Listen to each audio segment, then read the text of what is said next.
हिस्सा है, जबकि कांग्रेस, उद्धव ठाकरे की शिवसेना, शरद पवार की एनसीपी और समाजवादी पार्टी महाविकास आघाड़ी का हिस्सा है। इस बीच महायुति में बीजेपी 149 सीटों पर चुनावी मैदान में है। शिंदे गुट की बात करें तो 81 उम्मीदवार चुनावी मैदान में है। अजीत पवार गुट की बात करें तो 59 सीटों पर अजीत पवार गुट के जो उम्मीदवार हैं वो चुनावी दंगल में ताल ठोकते नजर आएंगे। जबकि महाविकास आघाड़ी की बात की जाए तो 101 सीटों पर कांग्रेस पार्टी चुनाव लड़ रही है। 95 सीटों पर उद्धव गुट और 86 सीटों पर शरद पवार की गुट ने उम्मीदवारों को चुनावी मैदान में उतार दिया है। इस बीच राज ठाकरे की महाराष्ट्र नवनिर्माण सेना ने भी 125 सीटों पर प्रत्याशी उतारे। वहीं 2019 के विधानसभा चुनावों की भी हम बात करेंगे। उस वक्त किस तरीके की तस्वीर नजर आई थी और आज 7 बजे के बाद क्या तस्वीर नजर आएगी, इस पर हमारी निगाहें टिकी हुई हैं। 2019 विधानसभा चुनाव के नतीजों की अगर बात की जाए, चूंकि अब जो यहां पर समीकरण है वो पूरी तरह से बदल गए हैं। 2019 में भारतीय जनता पार्टी शिवसेना ने मिलकर 161 सीटें अपने नाम कर ली थी, जिसमें बीजेपी 105 तो शिवसेना 56 सीटों पर जीती थी। वहीं दूसरी तरफ कांग्रेस एनसीपी 98 सीटें जीतने में सफल रही थी। इसमें एनसीपी ने 54 और कांग्रेस ने 44 सीटों पर जीत दर्ज की थी। और इसके अलावा 16 सीटों पर छोटे ऐसे दल थे जिन्होंने बाजी मार ली थी, तो 13 सीटों पर निर्दलीय विधायक भी चुने गए थे। इसीलिए आज जो छोटे छोटे दल हैं उन पर भी सबकी नजरें रहने वाली हैं। और खास तौर पर जैसा कि हम तमाम ऐसे विधानसभा के चुनाव होते हैं जिनमें देखते भी हैं, कई छोटे दल ऐसे होते हैं जो बड़ी भूमिका निभा लेते हैं। लेकिन आज 4 राज्यों की 15 विधानसभा सीटों पर उपचुनाव भी होना है। महाराष्ट्र की सभी सीटों पर विधानसभा चुनाव के लिए वोट डाले जाएंगे और झारखंड में भी दूसरे चरण का आज मतदान होने जा रहा है। देखिए, ठीक 1 घंटे के बाद जो है वोटिंग की शुरुआत हो जाएगी। शाम 5 बजे तक वोटिंग होनी है। हम यही उम्मीद कर रहे हैं कि आप बड़ी तादाद में अपने घरों से बाहर निकलें, आज अपने वोट हक का इस्तेमाल करें, क्योंकि यही मौका है। आज जनता जनार्दन का दिन है। यही मौका है कि जब आप आज अपने घरों से बाहर निकलेंगे और सत्ता की चाबी उस नुमाइंदे के हाथ में देंगे जिससे आप उम्मीद कर रहे हैं कि एक नई विकास की बयार जो है आपके राज्य में हो।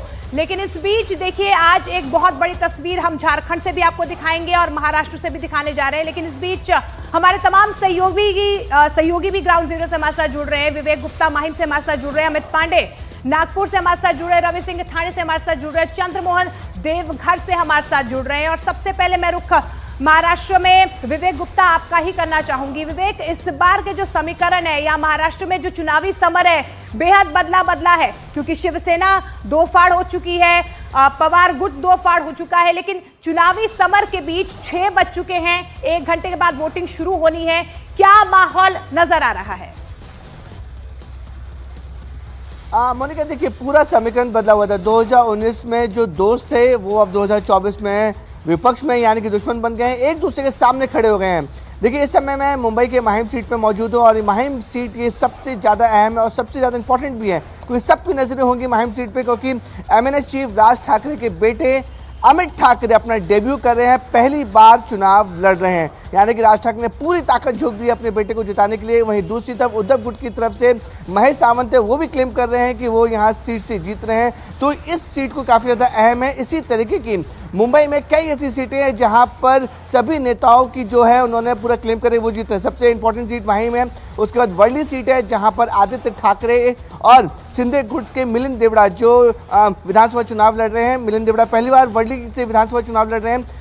आदित्य ठाकरे वहां के विधायक रह चुके हैं, दूसरी बार कोशिश करेंगे कि वहां से जीतें। इसी तरीके से अनुशक्ति नगर में नवाब मलिक की बेटी सना मलिक, मानखुर से नवाब मलिक खुद चुनाव लड़ रहे हैं। तो इस तरीके की 4 से 5 सीटें ऐसी हैं जहां पर कांटे की टक्कर बताई जा रही है। सभी पार्टियों ने, जो कैंपेन में हमने देखा कि सभी पार्टियों ने, सभी नेताओं ने पूरी दमखम के साथ प्रचार किया है। आज का दिन काफी ज्यादा अहम है, क्योंकि 7 बजे से वोटिंग होनी है और 7 बजे से महाराष्ट्र की जनता तय करेगी कि आखिरकार वो कौन सी पार्टी के सीएम को चुनते हैं। 288 सीटें हैं पूरे महाराष्ट्र में और 288 सीटों में एक ही चरण में सारे चुनाव होने हैं। इसलिए इलेक्शन कमीशन ने पूरी कोशिश की कि ज़्यादा से ज़्यादा वोटिंग हो, क्योंकि देखिए, पिछली बार जब लोकसभा में हुआ था तो जो वोटिंग का दिन था वो वीकेंड्स के आसपास जुड़ा हुआ था। इसलिए इस बार इलेक्शन कमीशन ने वोटिंग का दिन जो है बुधवार चुना है, ताकि जो लोग हैं वो वीकेंड समझकर और पूरी तैयारी यहाँ पर दिखाई देती है 7 बजे, यानी कि जब विवेक मतदान शुरू हो जाएगा वो तस्वीर भी न्यूज़ 18 इंडिया अपने दर्शकों तक पहुंचाने वाला है। चूंकि लोग लोग यहां पर अपने घरों से आज बाहर निकलने वाले हैं। लोकतंत्र का ये महापर्व है जिसमें अपनी भागीदारी को सुनिश्चित करने के लिए लोग बाहर निकलेंगे। अमित पांडे का रुख करते हैं नागपुर से, इस वक्त हमारे साथ लाइव मौजूद है। नागपुर पर इसीलिए भी नजर है अमित पांडे, चूंकि देवेंद्र फडणवीस की बात की जाए तो जीत की हैट्रिक लगा चुके हैं, चौथी बार चुनावी मैदान में है। लेकिन पिछली बार के मुकाबले अभी की अगर बात की जाए तो समीकरण बदल चुके हैं। देवेंद्र फडणवीस ने भी एक बड़ी भूमिका तमाम जो परिस्थितियां बदलती हुई नजर आई उनमें निभाई थी। अब वहां की जनता क्या सोचती है ये जरूर रिजल्ट वाले दिन पता चल पाएगा। इस वक्त आप क्या तस्वीर देख पा रहे हैं, क्या तैयारी मतदान केंद्र पर हो रही है अमित पांडे? देखिए, आज देवेंद्र फडणवीस सबसे थोड़ी देर में वोट डालेंगे और कद्दावर नेता रहे हैं। विदर्भ की पूरी राजनीति का ताना बाना उन्होंने बुनाया है और इसके बाद महाराष्ट्र में आज की तारीख में बीजेपी के सबसे कद्दावर नेताओं में से एक है। किस ओर महाराष्ट्र की राजनीति जाएगी, देवेंद्र फडणवीस वो उनकी भूमिका अहम होगी और हम यह तस्वीरें आपको थोड़ी देर में दिखाएंगे जब वो वोट करने जाएंगे यहीं से महाराष्ट्र के नागपुर से। अब फिलहाल जहां पे हम इस वक्त मौजूद हैं, माहिम से अगर हम आए तो मध्य नागपुर है। मध्य नागपुर विधानसभा क्षेत्र का यह बूथ है। यहाँ पर आरएसएस प्रमुख मोहन भागवत अभी थोड़ी देर में यहाँ पर वोट डालेंगे। सीधी तस्वीरें हम आपको न्यूज 18 इंडिया पर ये तस्वीरें दिखाएंगे। इसी पोलिंग बूथ में यहाँ पर मोहन भागवत अपना वोट डालेंगे और अमूमन जितने भी चुनाव मोनिका हमने देखे हैं सबसे पहले वो आते हैं और फर्स्ट वोटर ही की कोशिश करते हैं। और देखिए ये पूरी तैयारी यहाँ पर इस मध्य नागपुर के इस पोलिंग बूथ पर की गई है। मॉक पोलिंग की तैयारी कर रही है और जितनी भी जो ऑफिसर्स हैं, पोलिंग ऑफिसर्स हैं, वो तैयार हैं। तो ये मुकम्मल तैयारियां हैं चुनाव आयोग की।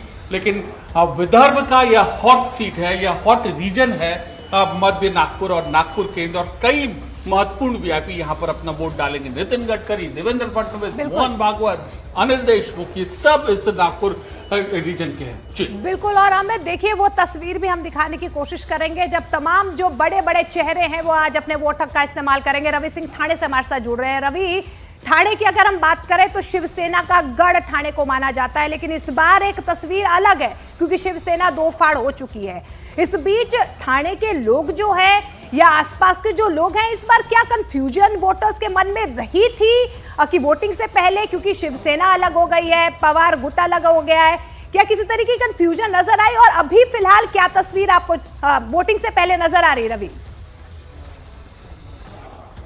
सबसे पहले यहाँ पर मोनिका और लवीना, यहाँ की तस्वीर मैं दिखाना चाहूँगा कि ठाणे जिला की जो ये सीट है ये बेहद ही महत्वपूर्ण सीट है क्योंकि एकनाथ शिंदे यहाँ से चुनाव मैदान में है और ये पिंक बूथ है। एक बार तस्वीरें कैमरा पर्सन देव दिखाएंगे कि कोपरी 5 पाखाड़ी ये विधानसभा सीट है और इसी जगह से एकनाथ शिंदे जो मौजूदा मुख्यमंत्री भी हैं वो चुनाव लड़ रहे हैं।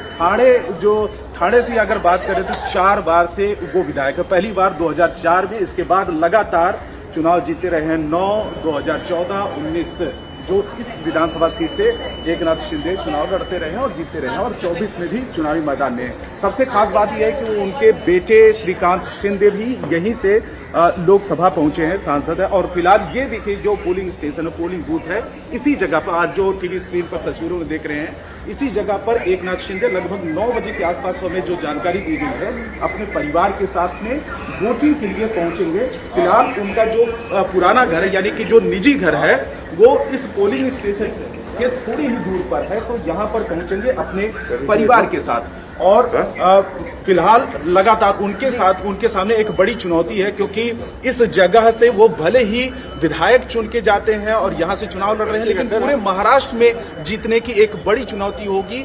भले ही महायुति के वो प्रमुख दलों में से एक हैं, लेकिन ठाणे जो शिवसेना का गढ़ पहले से ही रहा है, लेकिन 2022 में 2 फाड़ होने के बाद जनता के मन में ज्यादा कंफ्यूजन, जो आपने सवाल पूछा, ज्यादा कंफ्यूजन इसलिए नहीं है क्योंकि एक शिंदे गुट और एक उद्धव गुट, जो एक उद्धव सेना बोली जाती है, एक शिंदे सेना बोली जाती है, तो जनता के मन में पहले से ये क्लियरिटी है कि किसको वोट देना है और किसको जिताना है और किसको किस तरीके से क्या करना है। तो जनता पहले से ही क्लियर है। हाँ, मुद्दों के आधार पर यह चुनाव पूरी तरीके से लड़ा जा रहा है। और वो जो किला माना जा रहा है उसमें क्या सेंध लगाई जाती है, ये जरूर देखना होगा। बने रहिएगा, चूंकि महाराष्ट्र के साथ साथ झारखंड में भी विधानसभा का ये दूसरा फेज है, दूसरा चरण है मतदान का। 7 बजे से वहां पर भी वोटिंग शुरू हो जाएगी। चंद्रमोहन का रुख कर लेते हैं, देवघर से इस वक्त हमारे साथ लाइव मौजूद हैं। चंद्रमोहन, अब चूंकि झारखंड में भी विधानसभा के दूसरे फेज का चुनाव होना है, देवघर की अगर बात की जाए तो 1952 से 2019 में यानी कि 16 बार जब चुनाव हुए हैं तो कांग्रेस का दबदबा कहा जा सकता है, ज्यादा बार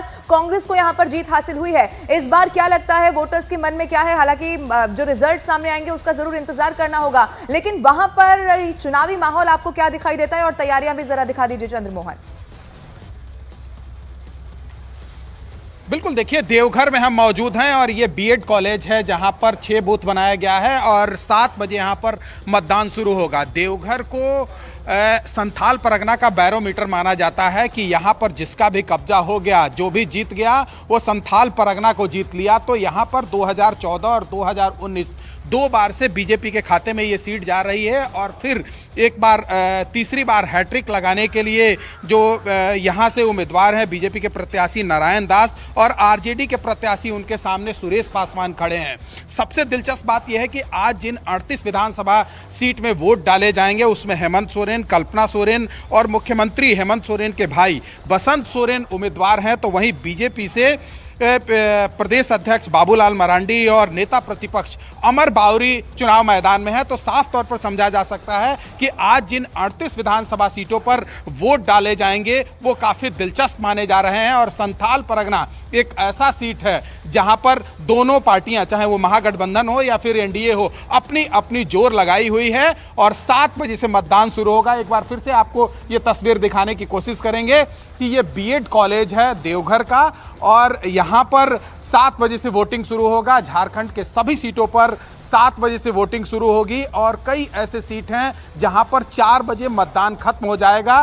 तो अंतिम जो मतदान होगा वो 5 बजे तक होना है। तो अब इंतजार वोटरों का है 7 बजे जब वोटर यहां पर पहुंचेंगे और मतदान करेंगे। लेकिन ये जो जिन 38 सीटों पर चुनाव हो रहा है इसमें एक तरफ सोरेन परिवार की इज्जत दांव पर है तो वहीं दूसरी तरफ बीजेपी के जो बड़े नेता हैं झारखंड के वो भी चुनाव मैदान में हैं और कौन किसके सीट पाले में जाता है ये देखना दिलचस्प होगा। ये 23 को तय होगा। लेकिन आज हवा किस तरफ जो है उसका रुख रहने वाला है। देखिए 7 बजने वाले हैं, 7 बजे के बाद हर एक वो छोटी तस्वीर आप तक हम पहुंचाने की कोशिश करेंगे कि झारखंड और महाराष्ट्र में किस तरीके से जनता जो है दिल खोलकर अपने घरों से बाहर निकल रही है और वोटिंग कर रही है। फिलहाल आप सभी का बहुत बहुत शुक्रिया।